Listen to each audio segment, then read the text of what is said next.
Ya, halo YouTube, kembali lagi di channel FZ Catur. Nah, kali ini kita akan membahas game pertama Piala Dunia Catur yang dilakukan di Singapura antara juara bertahan Ding Liren melawan Gukes sang penantang. Oke kawan, kita langsung saja ke partainya.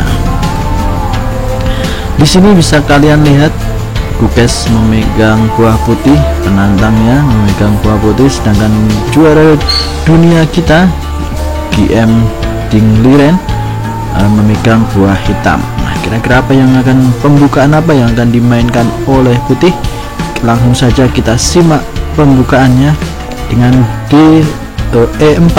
Nah, E4 adalah pembukaan terbuka yang bisa mengarah ke permainan-permainan yang sangat tajam dan komplikatif. Oke, dibalas dengan langkah E6.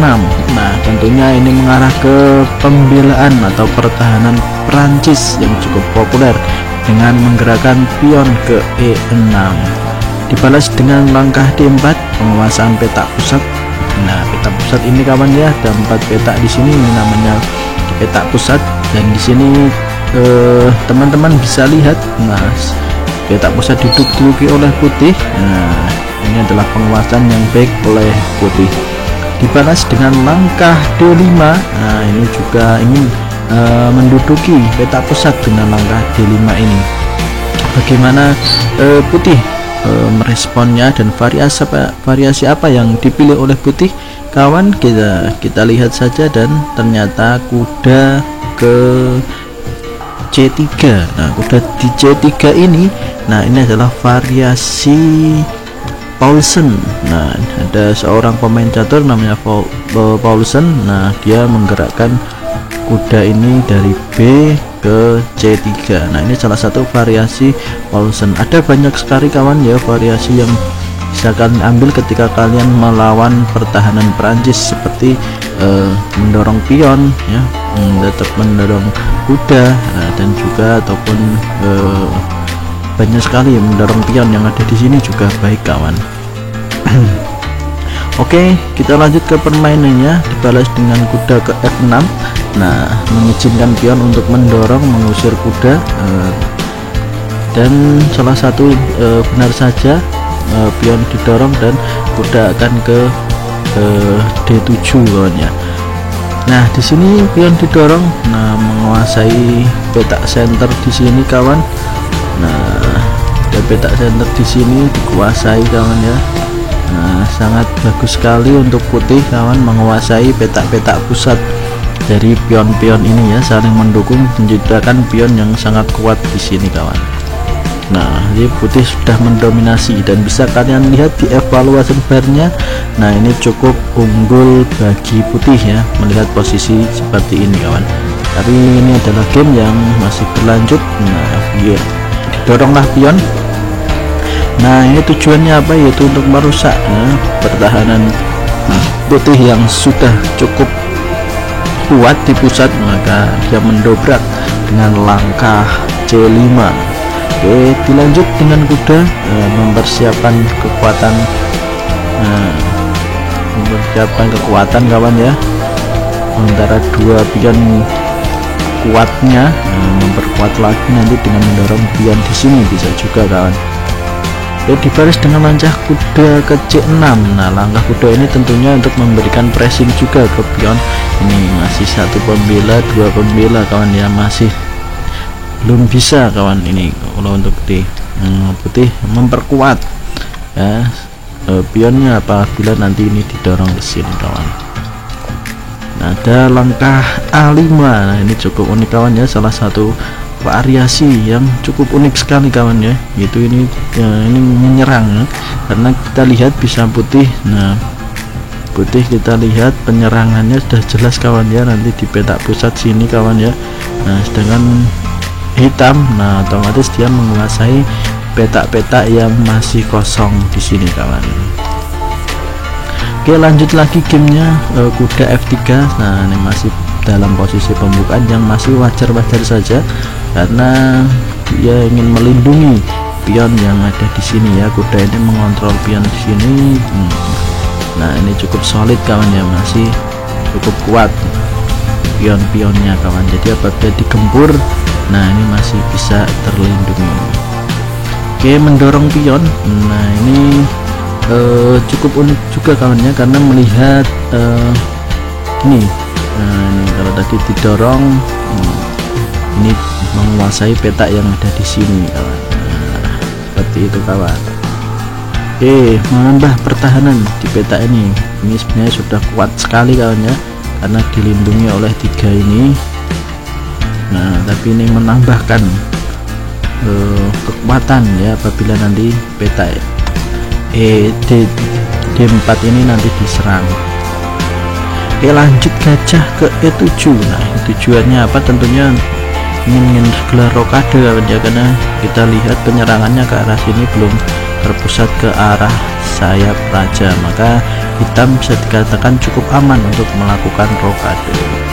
Langsung saja dicegah, digempur kawan. Semakin bahaya apabila dilakukan rokade karena bisa mendorong ke sini kawan ya, pion-pionnya cukup bahaya. Dan langkah pun ke A5, ini salah satu langkah provokasi di mana hitam akan segera menyerang ke arah sisi raja di sini kawan ya. Lalu langkah B2 yang mempersiapkan keamanan raja supaya bisa rokade. Nah dan A3, nah ini apabila nanti diambil, tentunya akan diambil oleh menteri juga dan menciptakan kelemahan di pion 4 dan juga pion-pion ini kawan. Ini cukup lemah, nanti bisa dieksekusi dengan pion didorong. Oke, lanjut masih ke tahap tidak mau memperburuk keadaan di sayap menteri, maka dari itu dia memperkuat pion-pionnya kawan ya. Tidak didorong saja, dan ketika ini diambil, nah maka pionnya akan didorong seperti ini kan, tidak mau menciptakan pion yang lemah kawan di sisi raja seperti itu kawan. Oke, diambil dan terjadi pertukaran di sini. Nah, langkah kuda yang sangat cantik kawan, dari mempersiapkan langkah ke petak pos. Nah ini dan sini juga bagus kawan, ada 2 petak. Nah di sini dan di sini kuda. Nah salah satu petak yang bagus juga untuk melindungi pion juga kawan apabila nanti ditinggalkan oleh benteng. Oke, lanjut lagi kuda ke F, ditarik mundur karena dia tahu kawan ya, nah mengancam dan diancam juga, maka dia mundurkan untuk terlalu dini kawan ya, kalian untuk menukarkan gajah terlalu dini kawan. Oke, gajah didorong dan diambil. Nah jadi kuda di sini diambil, tujuannya apa? Untuk menciptakan pion lemah kawan. Apabila diambil dengan pion, maka ini bisa diambil. Oke, kuda itu harus diambil dengan kuda kawan ya. Nah dan di sini kuda di sini bisa turun ke sini. Nah ini ancamannya juga di pion lemah. Nah ini dilindungi oleh 1 kawan, maka harus ditambahkan perlindungannya itu dengan menggunakan benteng. Nah tapi di sini bisa kalian lihat kawan, ini sudah salah satu langkah terbaiknya kawan ya untuk mengangkat pion. Nah di sini, nah tapi di sini ada langkah yang kurang akurat. Nah langkah F5 di sini adalah langkah yang kurang akurat.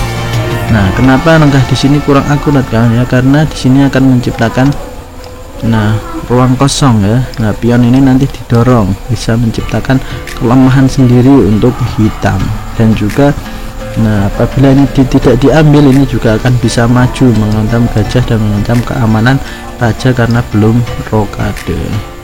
Nah ini salah satu langkah keunggulan, dan bisa kalian lihat di evaluasi barnya yang awalnya masih imbang atau masih di tengah kawan ya, tapi karena ini pion ini didorong, nah ini langsung turun. Nah ada tanda kawan, tanda tanya dan tanda seru, ini menunjukkan langkah yang kurang akurat. Nah kenapa kurang akurat? Karena nah di sini kawan ya, lihat untuk pion ini masih sangat lemah sekali kawan, itu masih bisa dieksekusi, dan di sini juga lemah karena harus dijaga oleh ratu ya. Maka dari itu ini termasuk langkah yang lemah seperti itu. Dan benar saja menukar menteri yang menjaga pion yang ada di sini. Nah, ini cukup baik juga menambahkan kekuatan apabila ini ya untuk nanti kita penyerangan kalau misal tidak diambil. Nah, dan benar saja apabila tidak diambil, nah, juga akan memperburuk ya lawannya. Karena apa? Nah, di sini akan semakin mudah untuk ini kan kita untuk eksekusinya. Nah, mengancam benteng yang melindungi pion apabila didorong, nanti kuda juga akan bisa kena. Maka dari itu, nah ini kan diambil kudanya untuk melindungi pion, yang melindungi pion ini kawan. Oke, didorong gajah, mengusir gajah di sini, mengizinkan gajah masuk ya. Nah, ini cukup unik juga kawan. Nah, dan di sini diberikan kawan langkah menteri. Nah, langkah menteri yang ke B1. Nah, di sini mengizinkan ini untuk diambil, dan ini nanti mau dikorbankan seperti itu kawan, mungkin rencananya. Nah, jadi rencananya ini seperti ini kawan ya. Nah, ini pion diambil, kuda diambil, misalnya ini diambil. Nah, ini putih nanti kalau misalnya salah melangkah gitu, nah ini akan diambil dengan benteng. Nah, nanti ini menggantung. Nah, nanti kalau dimakan dengan benteng, dengan menteri lawan, benteng tinggal memakan. Contohnya ini kawan, misalnya ini melakukan di sini kawan ya. Nah, ini kan di sini, dan ini tidak mungkin dimakan benteng karena ini kan keinginan menteri. Nah, maka dari itu tadi dia akan memakan di sini. Nah, dia akan makan di sini dan bisa dimakan balik dengan menteri. Nah, rencananya seperti itu, tapi di sini gagal kawan karena ada langkah bagus. Nah, di sini kawannya udah bagus dengan benteng memukul. Nah, menciptakan kelemahan apabila dimakan di sini kawan. Nah, ini juga kurang bagus kawannya memukul dengan pion. Sebenarnya harus dengan gajah kawan, supaya benteng ini juga tidak bisa masuk.